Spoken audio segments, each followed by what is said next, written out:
when I'm thinking about planning and organising resources, one of the first things that always comes into my head is that resources are finite and limited.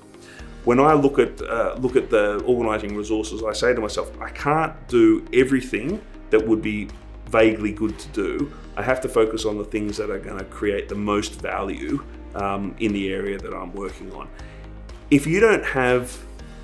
that focus, if you don't know what the resources you have to hand are, and if you don't know how to organise them, if you haven't been through some kind of planning process, the chances are that you've got people in your team working on stuff that's peripheral to your core